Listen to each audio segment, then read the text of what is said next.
that stuck out to you? I mean, he had his first fumble, first interception, first game back after Yeah, missing LSU. the biggest thing was just he struggled in the first half.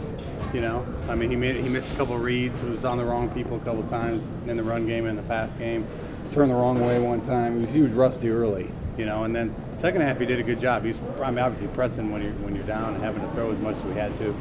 But I thought he calmed down in the second half. He started looking like himself, you know, and but that's going to happen. You know, when you have a freshman guy in there, he's going to have good quarters and bad. We're just got to try to keep it leveled out, you know. But I thought he did a good job second half bringing us back.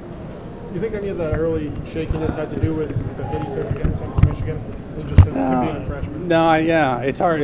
I don't think so. I mean, because he calmed down. Once he calmed down and got into the rhythm of the game, you know, he was seeing things. He started throwing the ball well, making plays. You know, early on he missed a couple reads on the ends, or a couple gives he should have given, and he pulled it. You know, so just standard stuff. You know, I'm sure the game is still fast for him in his second or third game, whatever it is. But once he calms down, you know, then he definitely can move us up and down the field. Did you see that rust with Irv Phillips as well? Not really. You know, the one time we tried to get him early in the first 10 plays, tried to get him the ball outside on the edge, and we didn't get the edge blocked for him well enough, you know what I mean? So we were able to find some places in the pass game to let him catch it and just get comfortable. But I didn't think he was rusty. I don't think he dropped anything. I thought he was pretty sharp.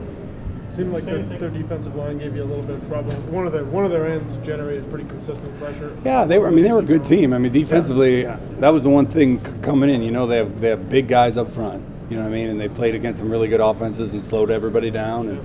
And the frustrating part for us is just early on, we were stopping ourselves. You know, if we would have given it and got stopped, then I would have known. But we were pulling it and getting tackled by the end. We were supposed to read a couple times.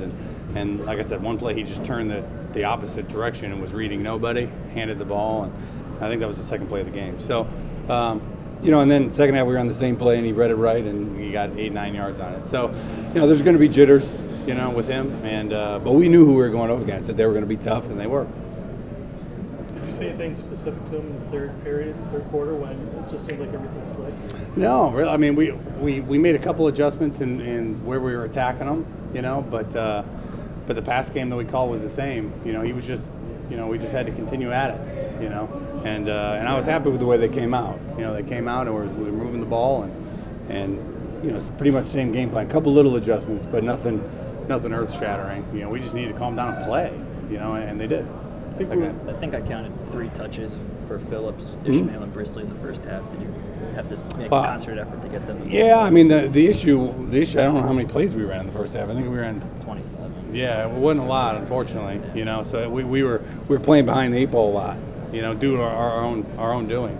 You know, so yes, in the second half, really in every game plan, you want to get those through the ball. You know, it's just trying to call their number more and more and more and more, and just get the ball in the hands of those guys and see what they can do. And I thought we did a better job of that in the third and fourth quarter, whereas in the first and second, we were 3 and out way too much to really get any of those guys going like we wanted them to.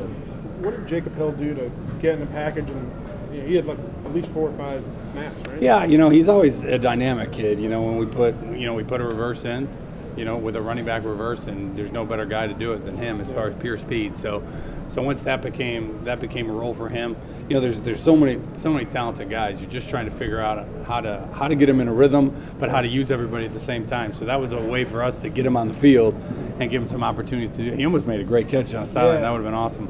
But you know, he's a dynamic kid. So it's, you know, there's other kids that play running back that are dynamic too.